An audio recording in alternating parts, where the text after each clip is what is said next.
Hey, party people, how are you? Welcome to the Good Ground Podcast. This is your host, Mr. James Smalls.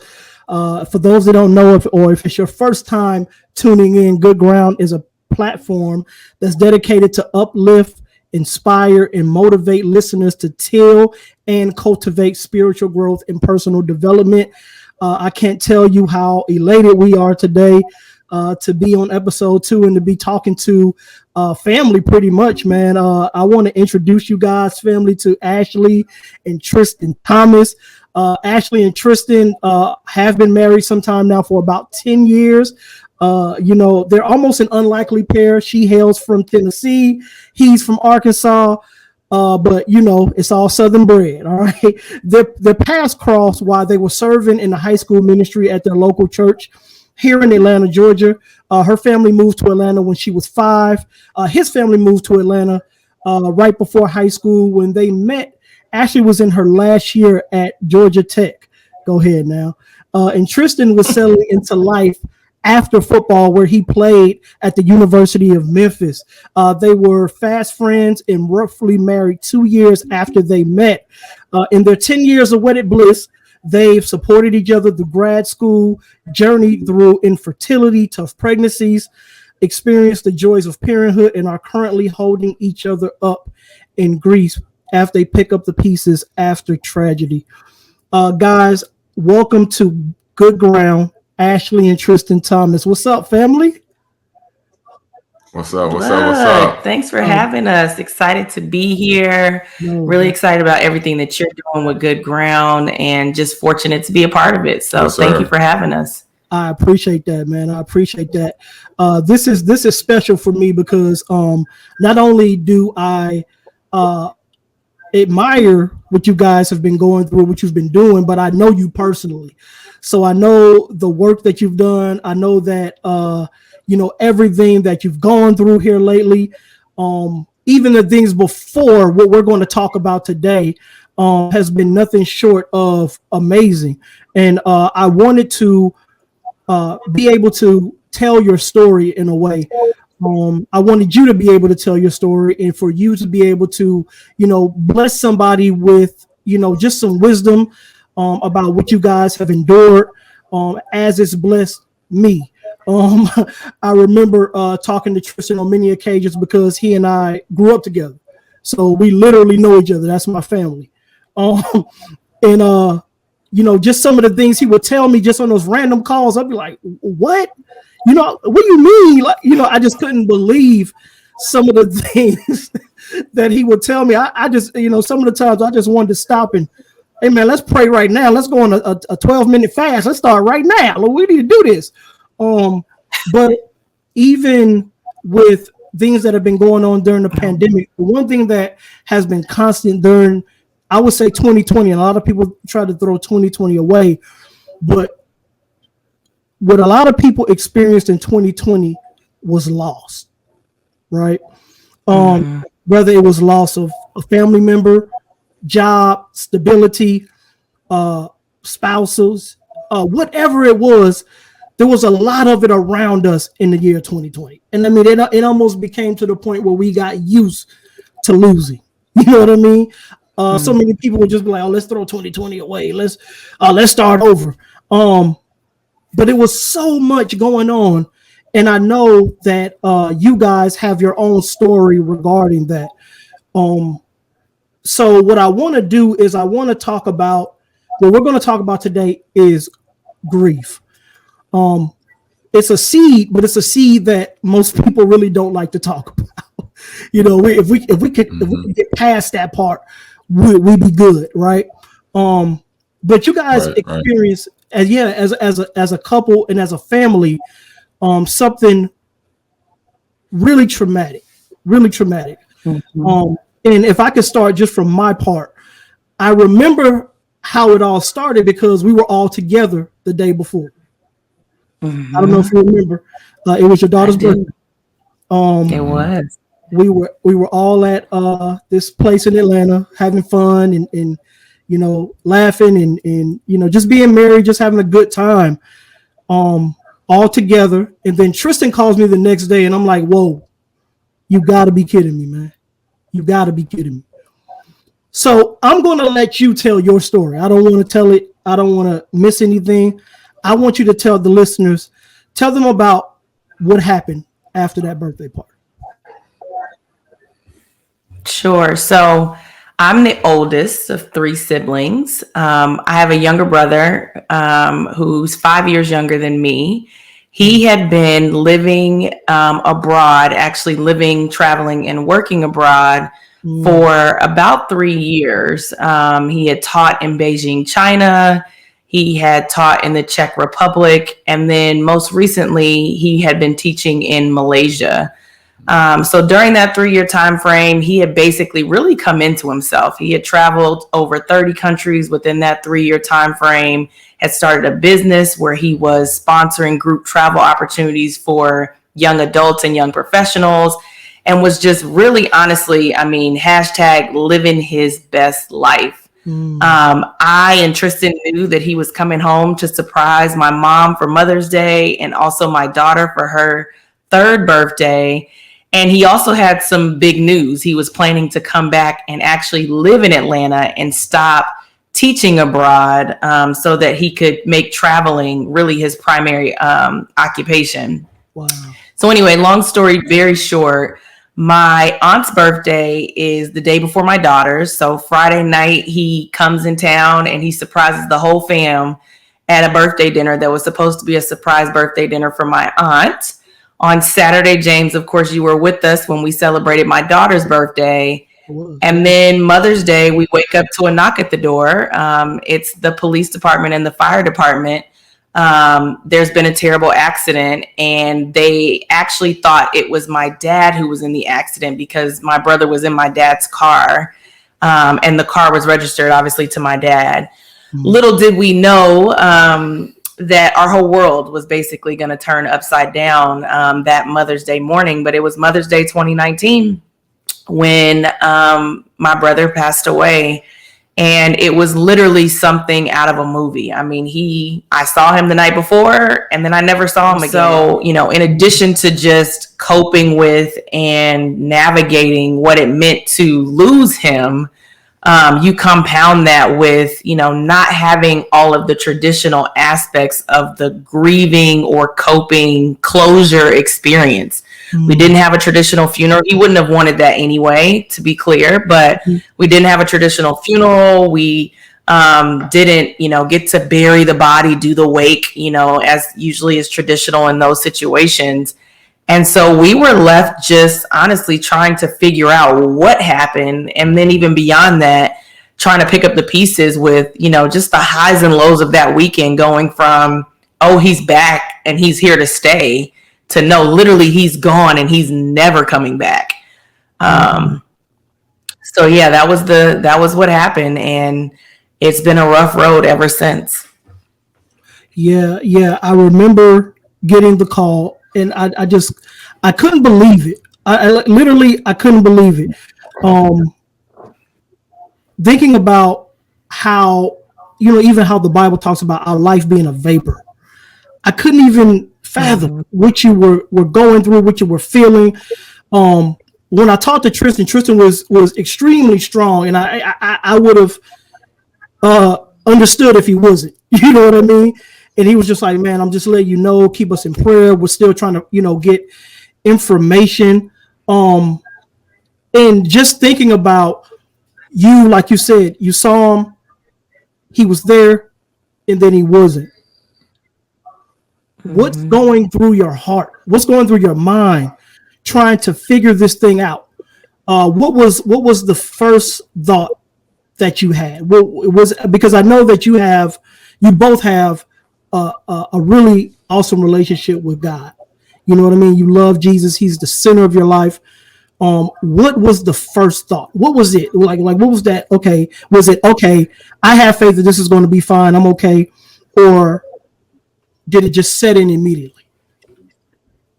No, I was in disbelief at first. I think just didn't want to believe it. I was finding reasons, even though I'm truly a logical, rational person, probably the most logical and rational person that exists. And I just didn't want to believe it. So I was finding every reason to believe that wasn't what happened, or that, it wasn't him in the car. Right. I mentioned it took us 6 weeks to get positive identification of his body. And so during that 6 weeks, I was letting my mind wander and play tricks on me despite the facts and the overwhelming evidence in front of me. But it quickly shifted to anger. I mean, I'm not going to lie. I didn't want to talk about it. I didn't want to talk about it with anybody, not, let alone God. And I just couldn't for the life of me understand why that had to happen and why it had to happen in that way. I think one of the things that I always had peace about, and I still have peace about to this day, is I felt like my brother knew that I loved him. He knew that I cared about him. There was nothing more that I wanted to say to him, or no moments that I wanted back with him. But I just didn't want the future to be what it is. I didn't want the future to be different than the way I had always envisioned it in my head. And I just honestly, I shifted to anger. And for me, I think I always, kind of told myself or let myself believe that I was God's favorite. And so even though I knew tragedy was happening every single day to people, and that people were losing family members, and like you said, just going through unimaginable situations, I just never thought that would be my story. And I thought that I was exempt from that type of pain.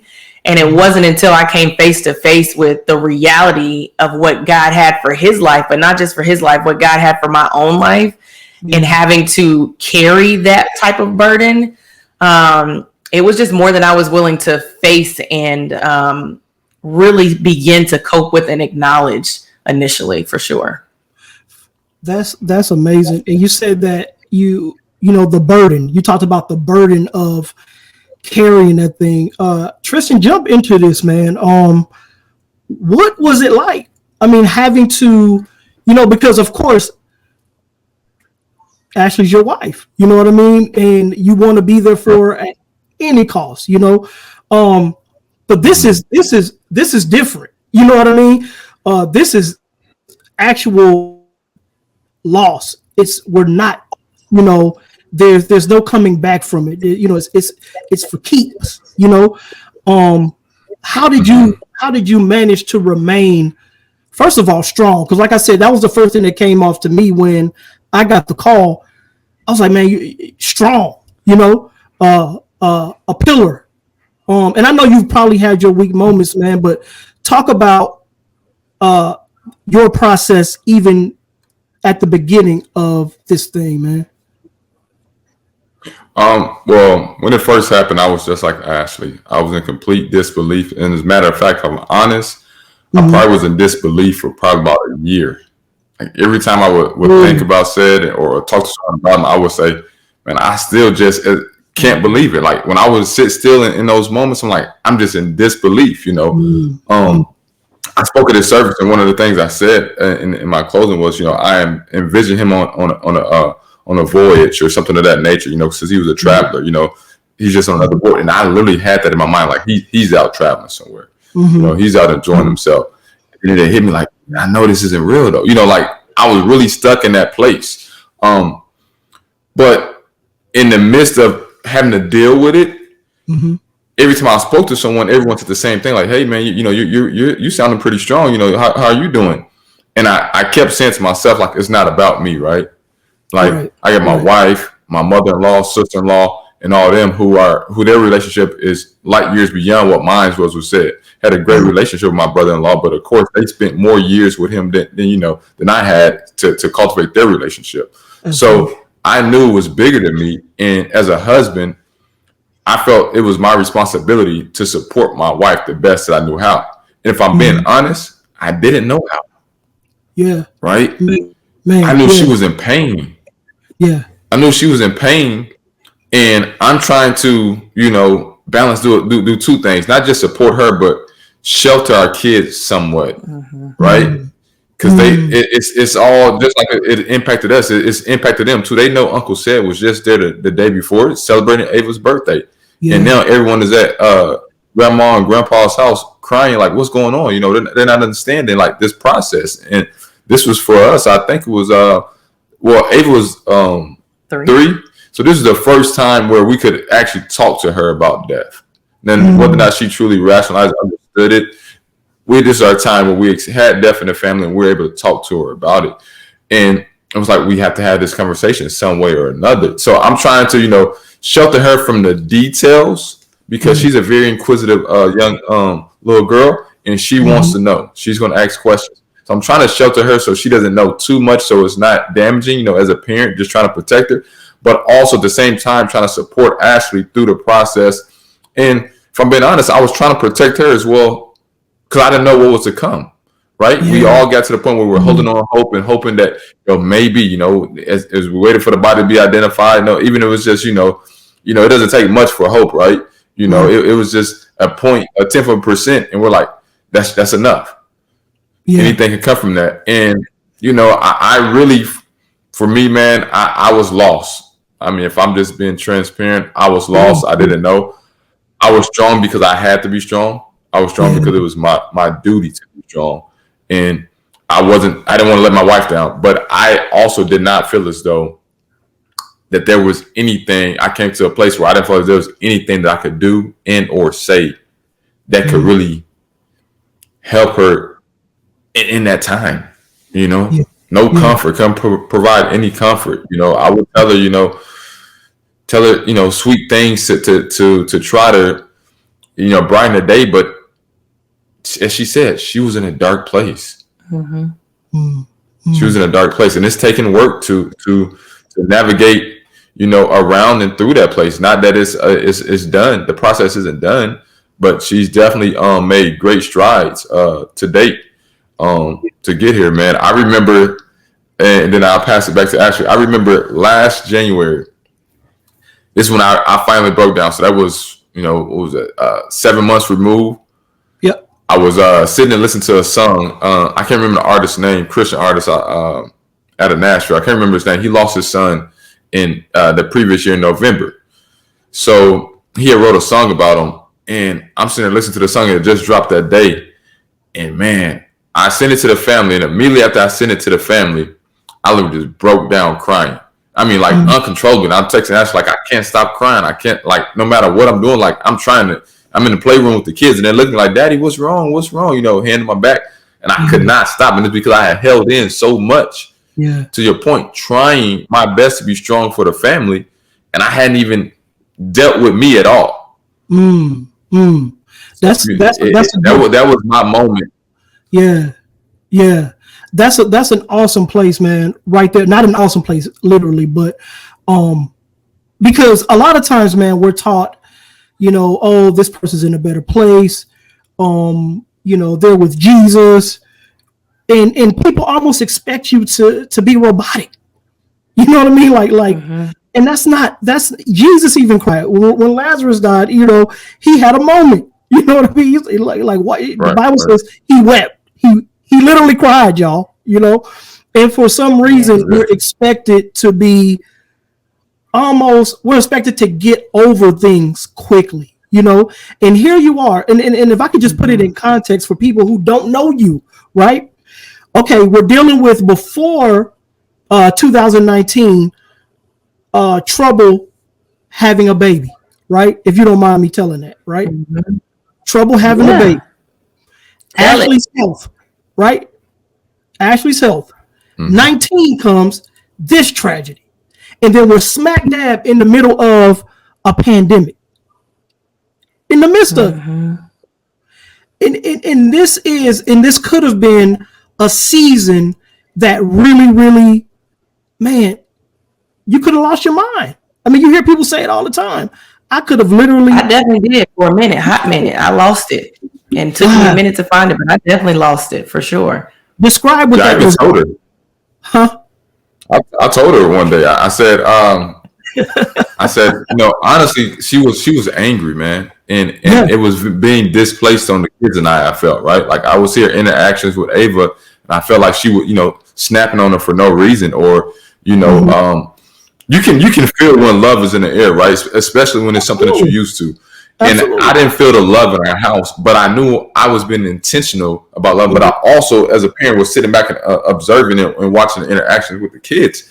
And I told her, I said, "Hey, babe, I'm afraid, and what I'm afraid of is the fact that I don't know that if you don't change, if you don't heal from this thing, if this doesn't turn around from you, that we'll ever be the same. Wow.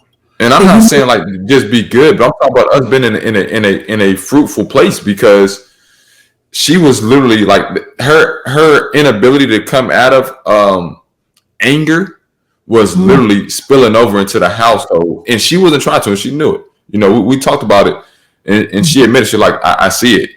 I apologize. I'm sorry. You guys don't deserve that, but it was just the result of the situation. Yeah. Of course, in my research, I found that there are 5 stages of grief: denial, anger, bargaining, depression, and then acceptance. You know what I mean? But there's no way to figure out which one is going to come when, right? So was it immediately anger, or was there just denial, anger, or was there, anger off the bat, and you just sat there? And then talk about who you were angry with. So I think the denial was short-lived. I think going back to the rational person, it was short-lived for me. The anger was long-lasting. And I think sometimes I even still find myself in that place of anger, even coming up on 2 years later. I think for me, I was angry with God, full stop. Like I was not bashful about stating and like pleading with God. I found all these examples in the Word of people that, let their challenges be known, Job being one of them. Yeah. And I didn't have a problem, just letting God have it. And I think it was because for me, and again, this is the context that I think is helpful. I feel like Tristan and I have truly, especially from the time we've been together, submitted our lives and our relationship wholeheartedly to Christ, right? I mean, we have been, conservative about living above reproach in every aspect of our relationship, of our finances, in the way we raise our kids, even in the things that we do and don't do with family and friends. I mean, we have truly said God first. He's the center. It's not who's right. It's how do we make it right? His word is our compass. And so it felt like all of that was for naught, and again, to me, it goes back to this flawed mindset. And I can admit that honestly now and say this flawed mindset that if I follow the rules, that means that my life will be X, right? And I think oftentimes as Christians, we fall victim to that mentality, no different than we tell ourselves things that God never said was true, right?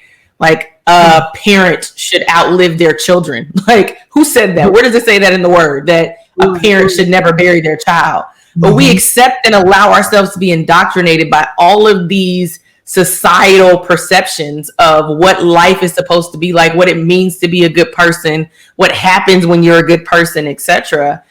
But none of that is really grounded in the Word. Like, one of the things I hate is when people say everything happens for a reason. Where does it say that everything happens for a reason? The Bible says there is a time and a season for everything, but it doesn't say everything happens for a reason. But we twist things and then we make it fact and, truth. And then we stand on those things in our toughest moments. And that's what I was doing. I was standing on all of these things that I thought was true, all of these things that I thought life should be.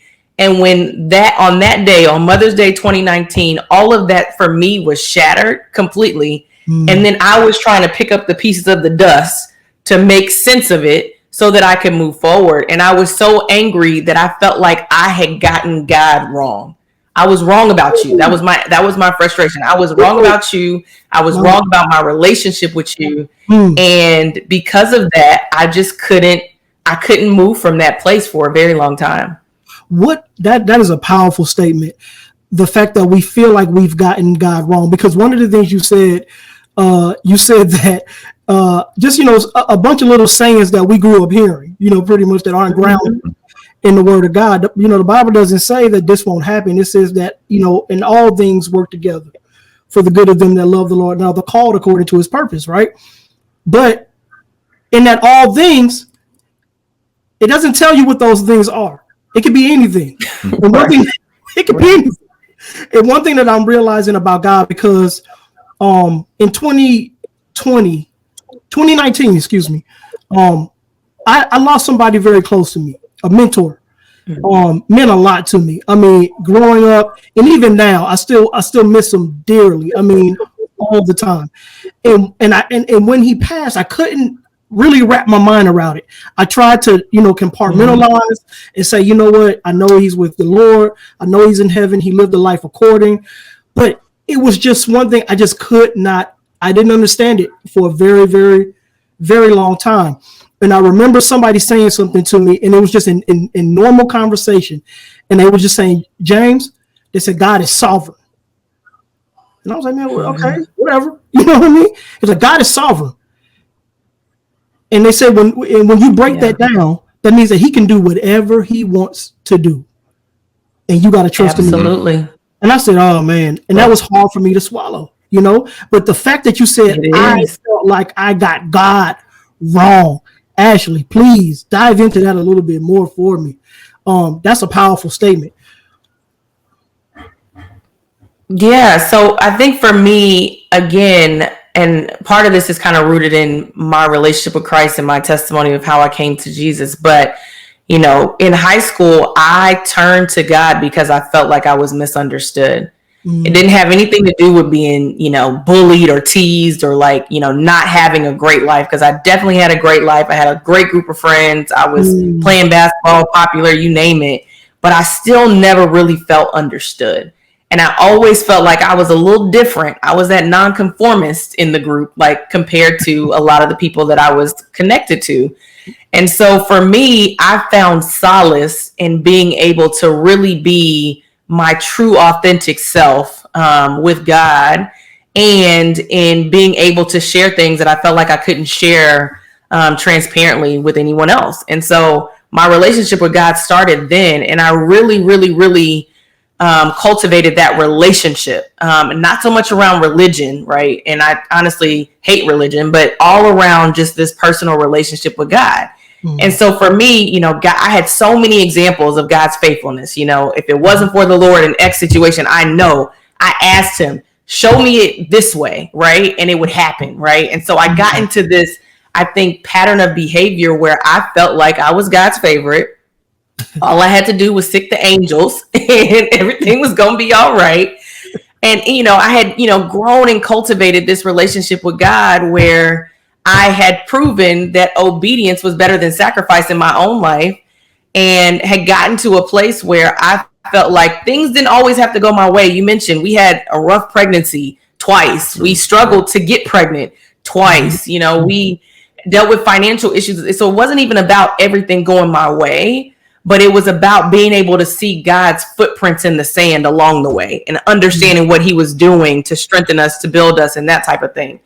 And so when my brother passed away, I felt like I woke up and realized that it was God with a capital G, that sovereign that you're talking about. Yeah. And that he was no longer, just this little G God that Ashley could put into a box and, make and be whatever she wanted to be him to be. And the crazy part about that is I felt like I saw glimpses of that through my pregnancies with my son, our second child. I was in the hospital for 58 days with a feeding tube in my arm. I could not eat or drink anything for 8 weeks.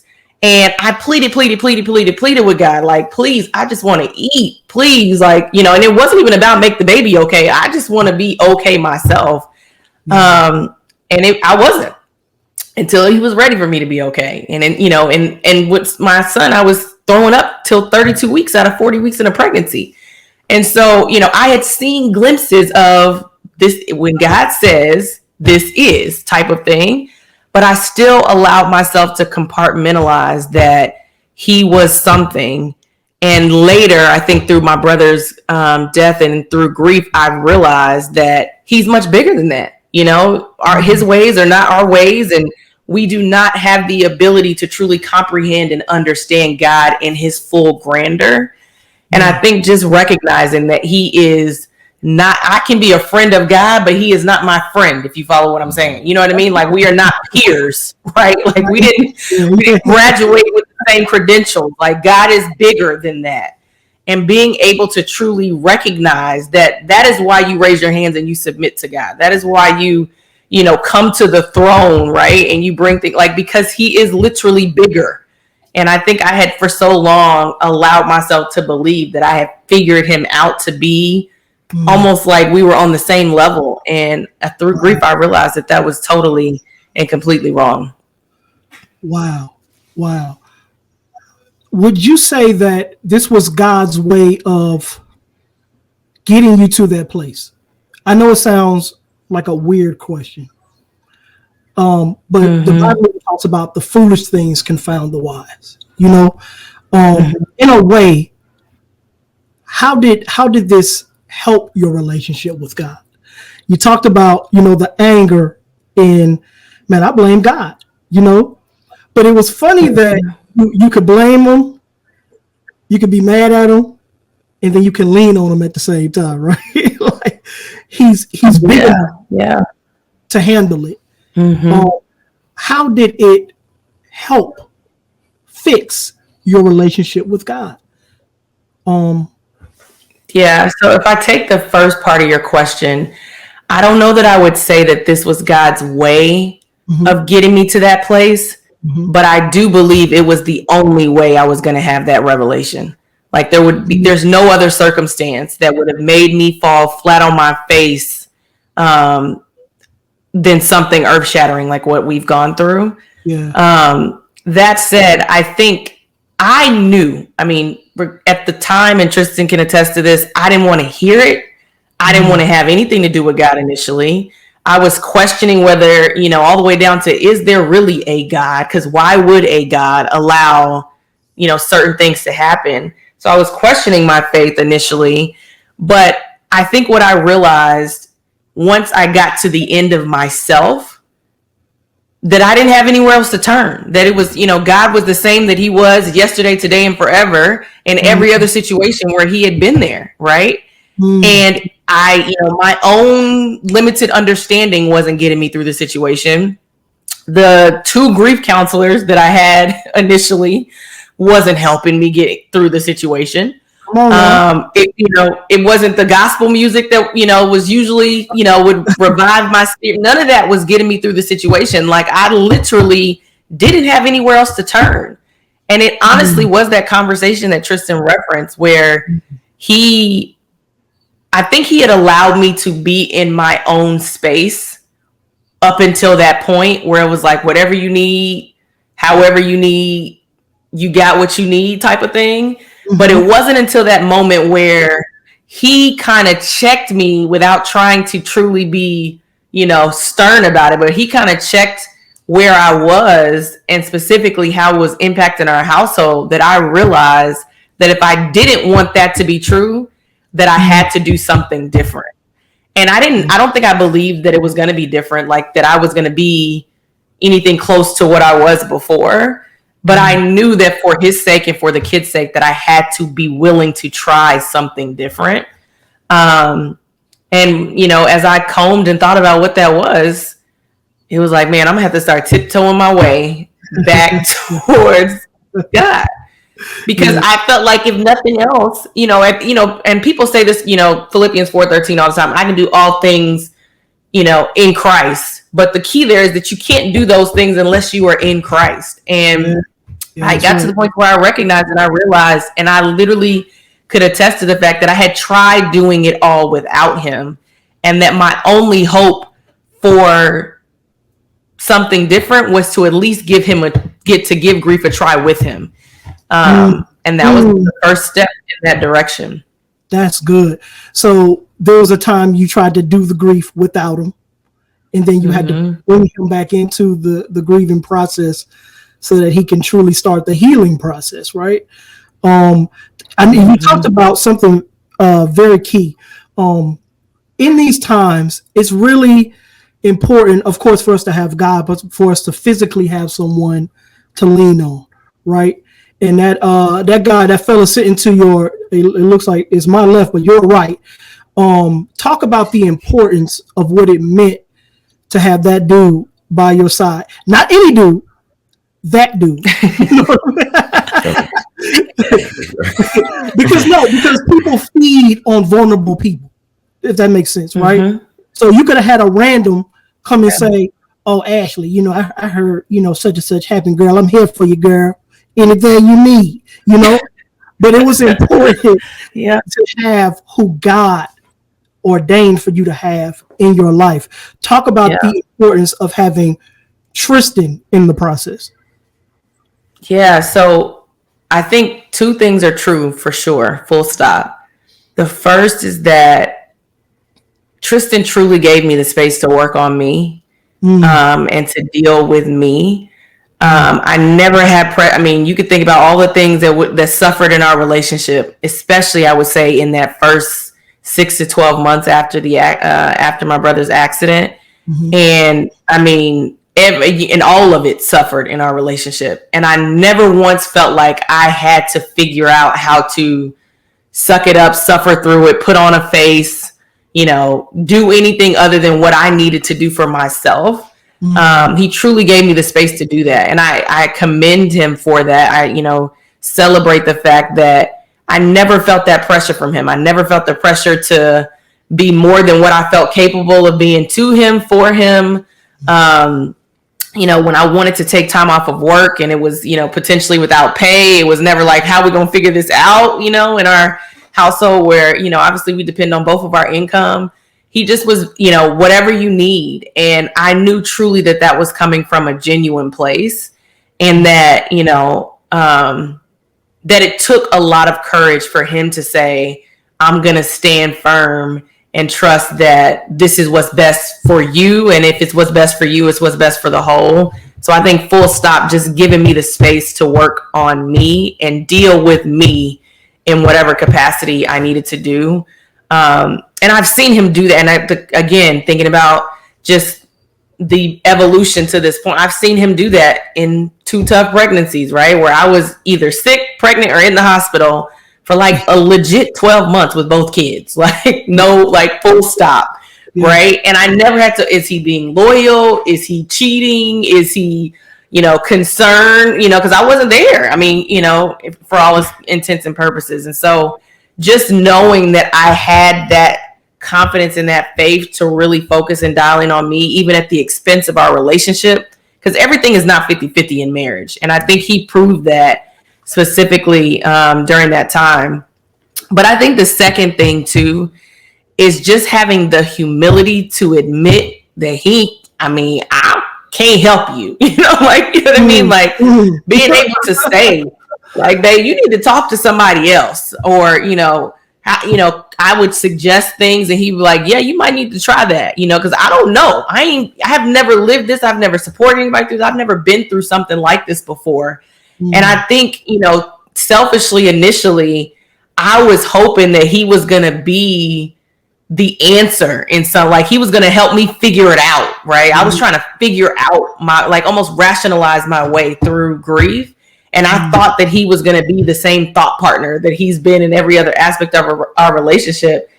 And just the humility to say full stop, bruh, I can't help you, and helping me to see that I needed more than what he could give me in that time of our relationship, I think was something else that was just, again, speaks to his character and his honesty, right? Because he wasn't trying to be something that he couldn't be. And I think in pointing me to God, to a Christian grief counselor, to our, former pastors, the guy that married us, just pointing me to people that he knew could fill in the gaps in places where he couldn't, honestly really was a catalyst in my ability to make that pivot towards some sort of healing from that dark place that I was in. Yeah, that's phenomenal. I would talk to him a lot, and of course during this time he's spending a whole lot of time with the babies. You know what I mean? We'd be talking, hey man, let me run. I got the baby on my hip. I'm doing this, that, and the other.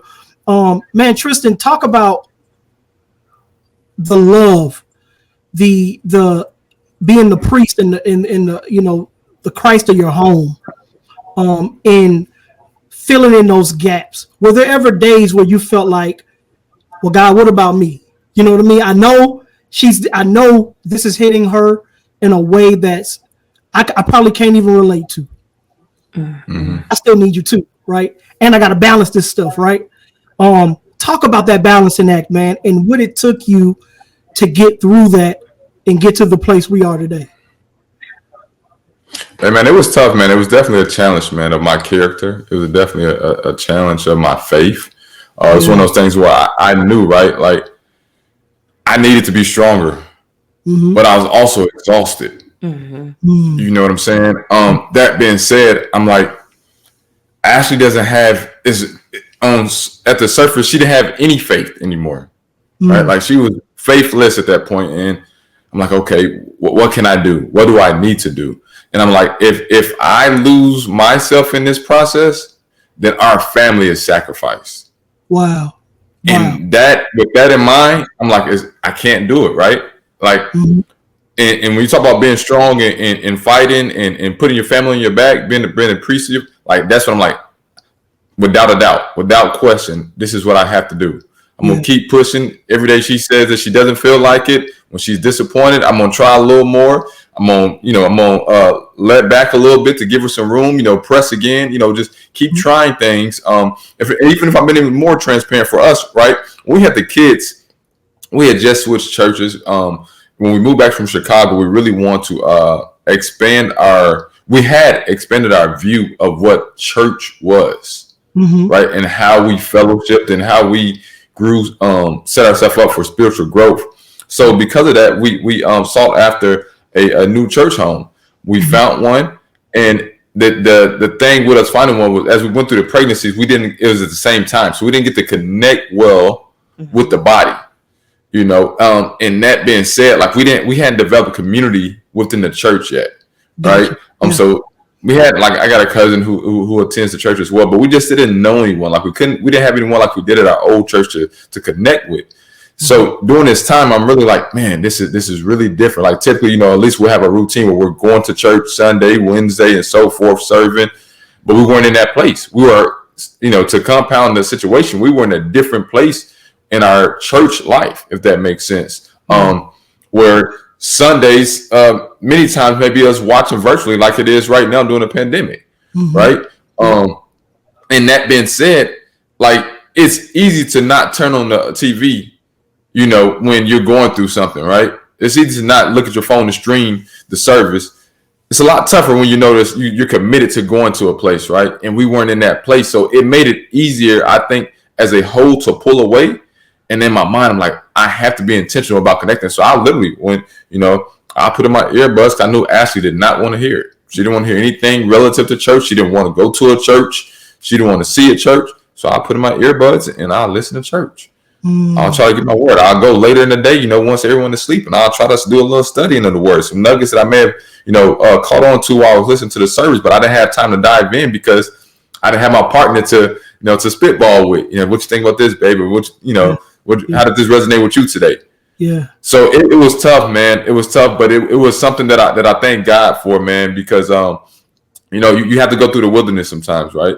Yep. If the sun is always shining on you, you're gonna think that everything is good. All days are gonna be bright.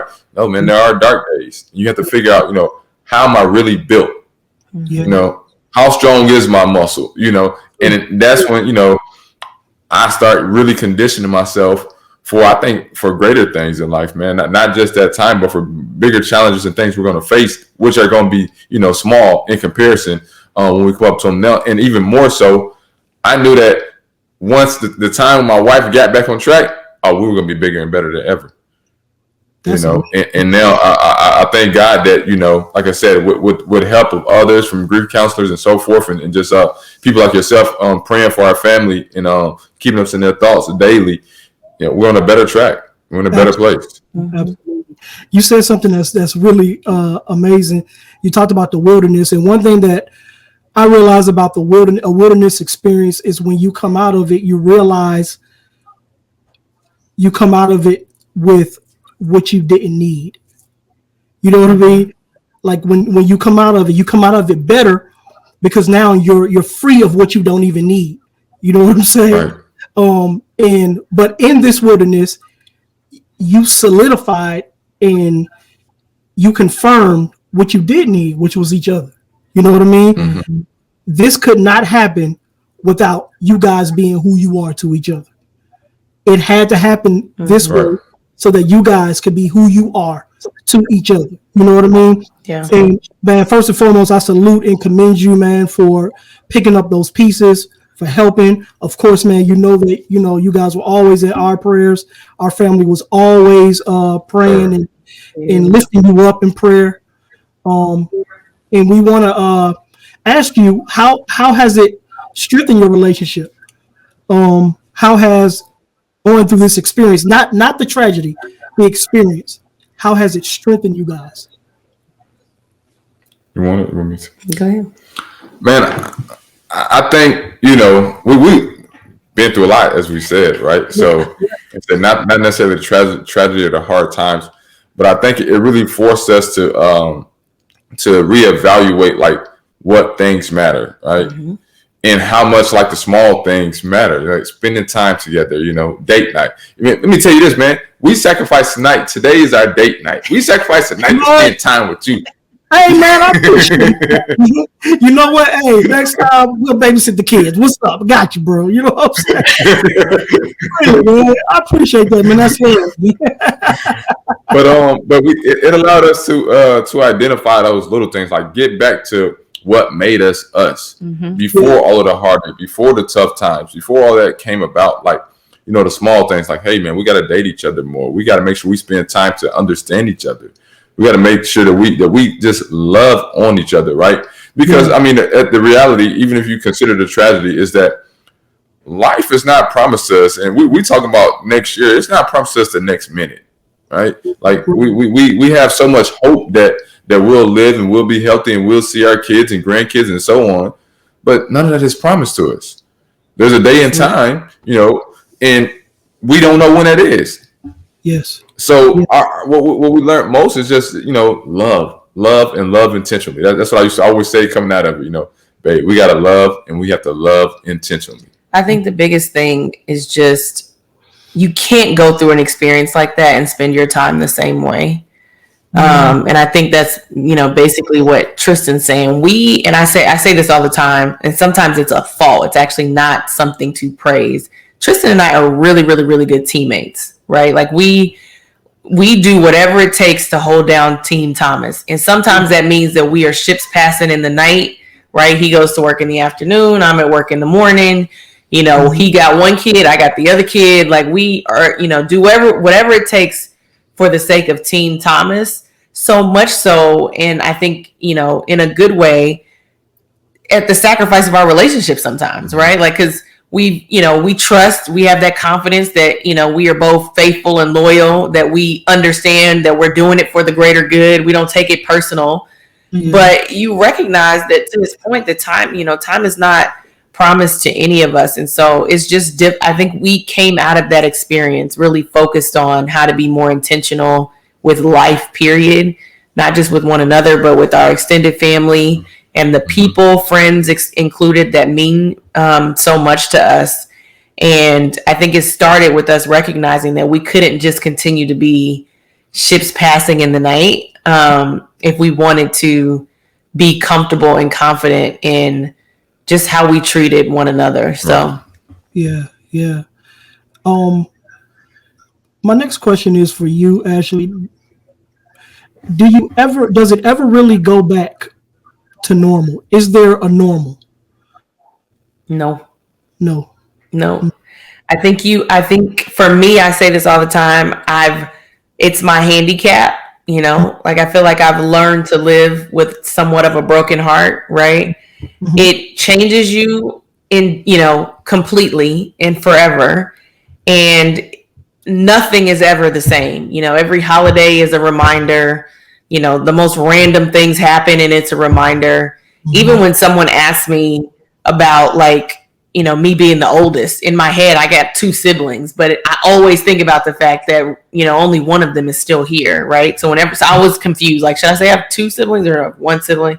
Like, it's just, no matter, the smallest things can be somewhat triggering in many respects. Mm-hmm. I think you get better over time navigating those tough moments, but it's almost, to me, unrealistic to think that you will be able to go back to a feeling or a sense of self that existed before that moment. Wow. Yeah. Yeah.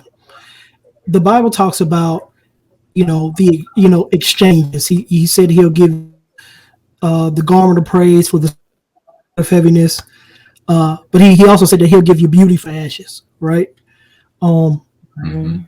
where's your relationship with God today as it pertains to him restoring you and bringing you back to Ashley, bringing you back Yeah. to I would I would say I have just an immense posture of gratitude. mm, I'm able to look at that situation and still be heartbroken about it, but mm, to see how much of a gift it was to have those final moments with my brother, right? Like if you accept and you acknowledge that we are all going to die at some point, yes, right? You mhm, know, it is such the blessing to know that you had an opportunity to spend time with someone and to do so in a joyous fashion before they go. Like I think about my brother being overseas. He literally was living overseas for 3 years, right?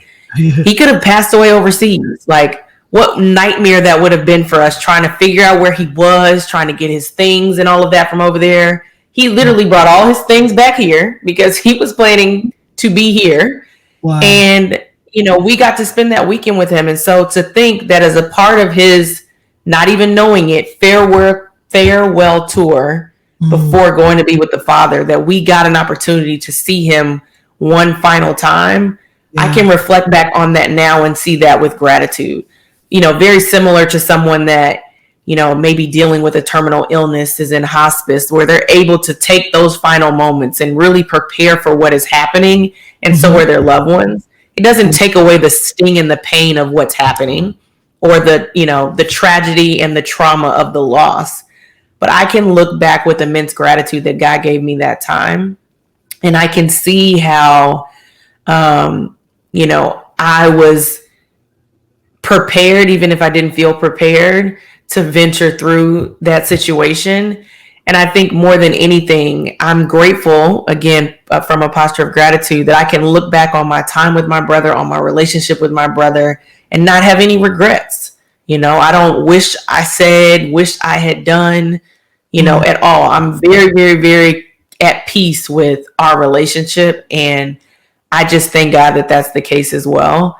I think once I was able to take myself out of the equation and feel like that this was about me, and really see it that, my brother got a chance to, live his life on his terms, do so and enjoy the things in life that made him happy, and acknowledge God in the process and go be with him.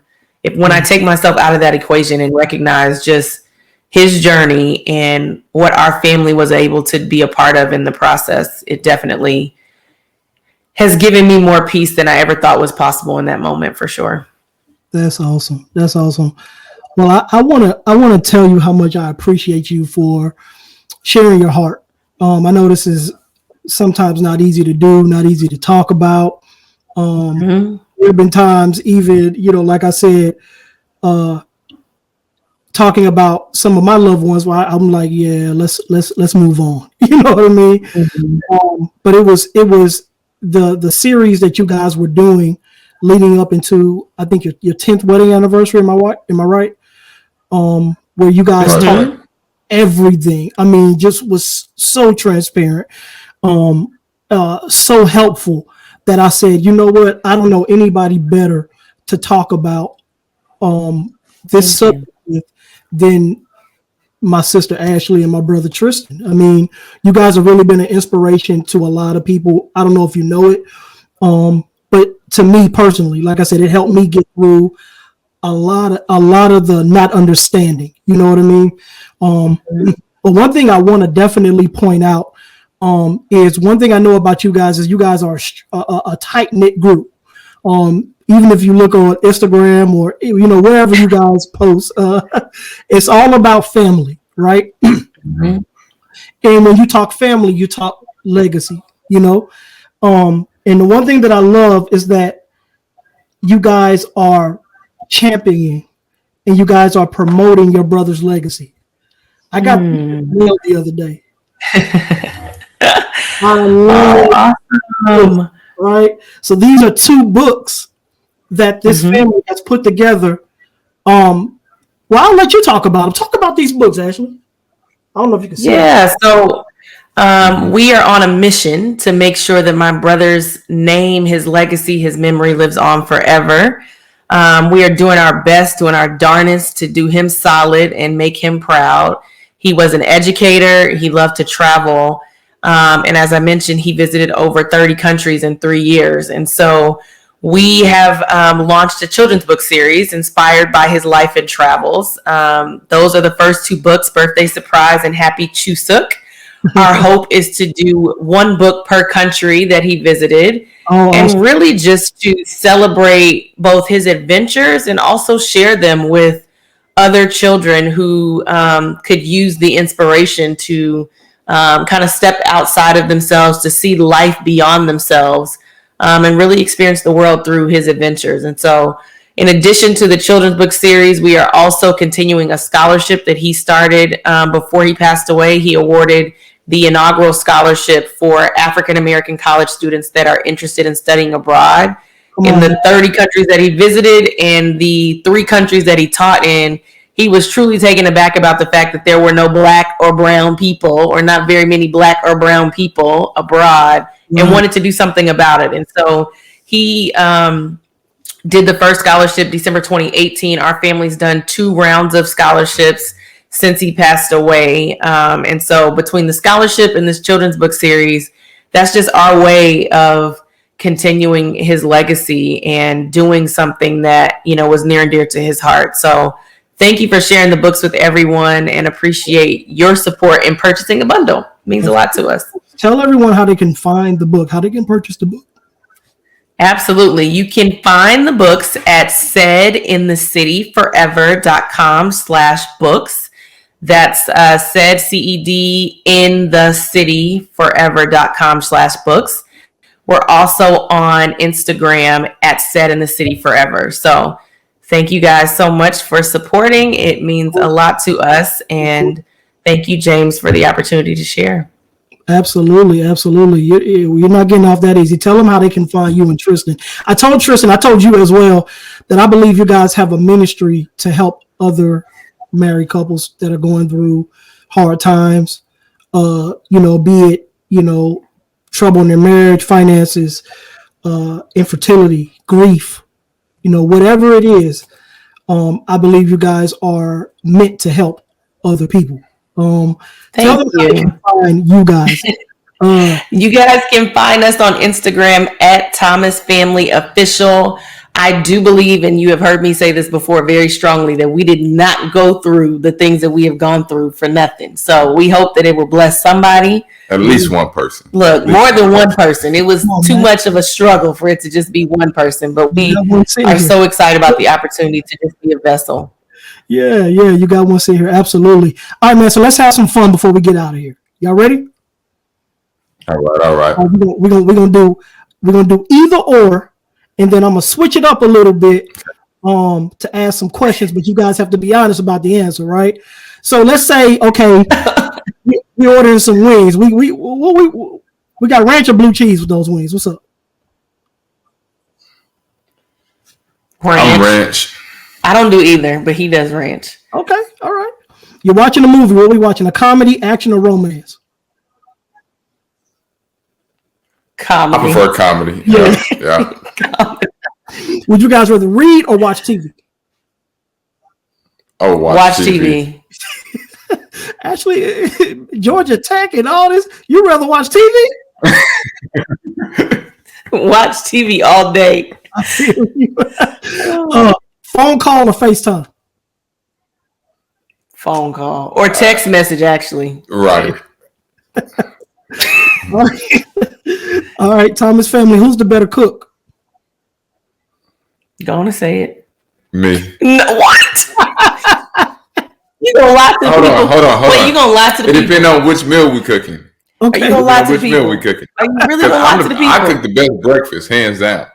Okay. And I make the best desserts. Okay. But she do the best dinner, but I'm with the Real grill. food. And I grill. I grill. So it's Team Thomas then, right? Y'all the best team. It's about 50-50. Ain't no 50-50. Who stays up the late? Tristan. Me. Okay. All right. So T, with the college on the football scholarship, Ashley, you play basketball. Both of y'all athletic. If there's a football game or a basketball game on, what are we watching, Thomas family? Football. Okay. All right. That's good. Hey, man. Hey. We both play fantasy football, so we got to pay attention to what's happening with the NFL. Who's the most competitive? Me, hands down. Yeah. I guess. Yeah, hands down. For the listeners, I'll have Tristan on another day. We'll talk about some of those old stories. Hey, bro, tell y'all right now, bro, was something else. Who shops the most? Shops? Yeah. Tristan would say me just because It's of an Amazon package every single day. You know, I ain't trying to, plug Amazon, but I'm just saying every day. Listen, but neither one of us really shop for ourselves, though. We never really shop like true, like clothes, shoes type of shopping. But I do buy a lot of stuff on Amazon for the household, though. Is that your excuse? The question was, yes, that is. Who apologizes first? Don't all speak at once. Tristan. What?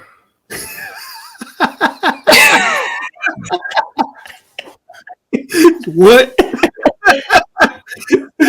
That's cool. Tristan, really quick, tell us one thing about Ashley that we might be surprised to know. Man, one thing about Ashley that you may be surprised to know,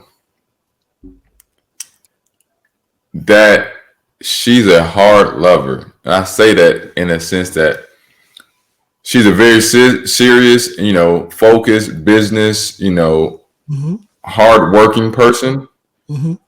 But she would sacrifice everything for her family, right? I mean, when I say sacrifice, it's about let everything go. It doesn't matter how much money she can make, she'll drop it, let everything go, just to make sure that she can. When I say her family, it's about me and the kids, so that she can have us, as much as she desires, and as much as we need. Man, that's phenomenal. You kicking this date night off real right, brother. I know you know that.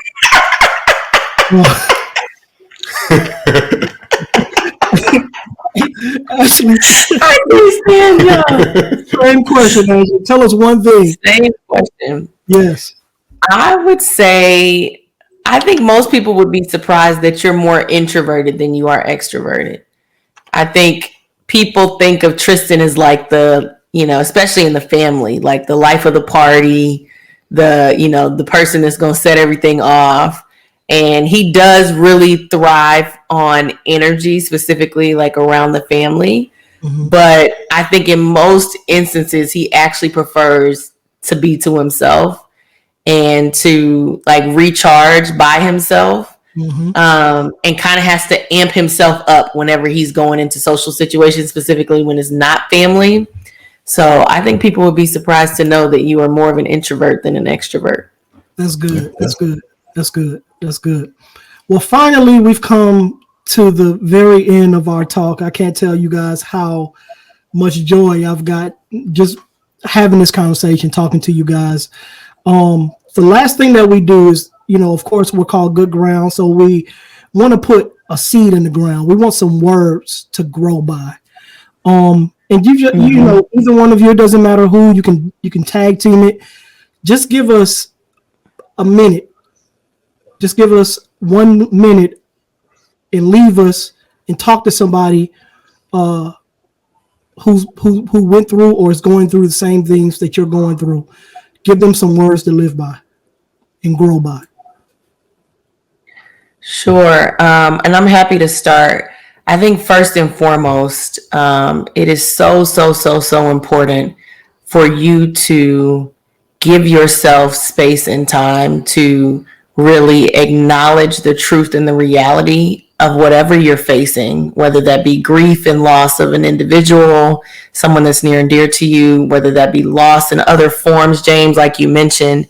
It's just so important for you to give yourself the space and time for that reflection, to acknowledge first and foremost what you are dealing with.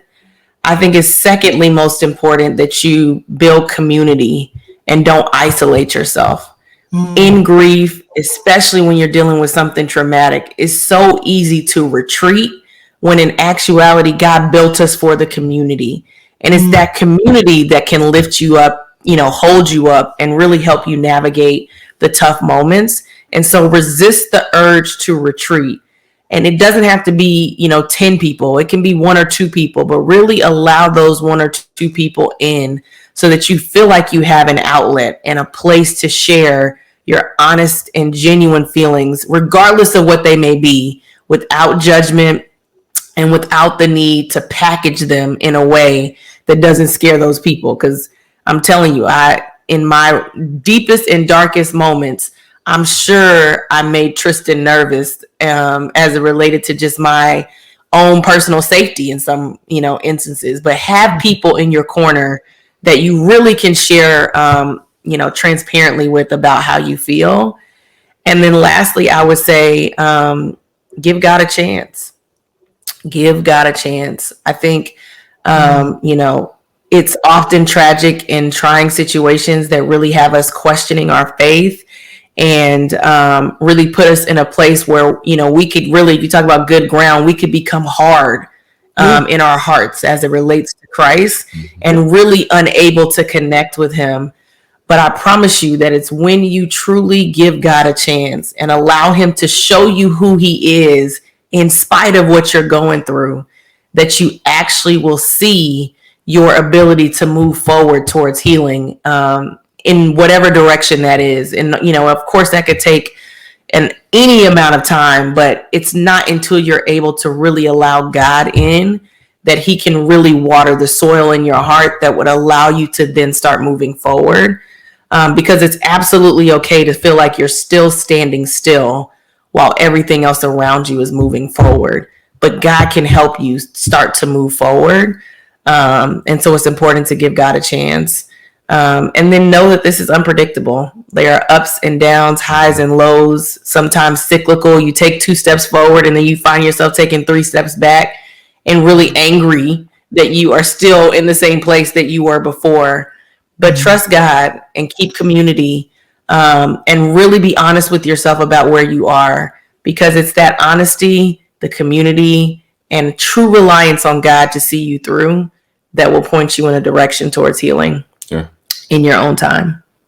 Yeah, I'll piggyback real quick. I already said it, but love hard, love intentionally, and during the process, choose to be great, right? You do all those things, it'll all come together, because someone that you're going to encounter is going to need someone to support them. Someone is going to be the supporter. You don't know which role you're going to fall into, but if you're doing those things, you'll be prepared for it all. And those are words to grow by. Thomas family, man, you guys know I love you dearly. Still praying, still praying for your heart. Still lifting you up in prayer. If there's anything we can do, to let me know, man. I'll be there if I can. I'll be there, I'll drive whatever if it comes down to it. But I thank you guys so much for taking out the time to speak to me, taking out the time to be with us here at Good Ground. We love you. We got something coming for y'all, so just be looking out in the mail. We got something coming for you, man. Oh, you didn't have to do that. Thank you. No doubt. It's my pleasure. Until we meet again, and we will talk very, very soon. Thank you guys so much, and this has been Good Ground. Absolutely. Great ground.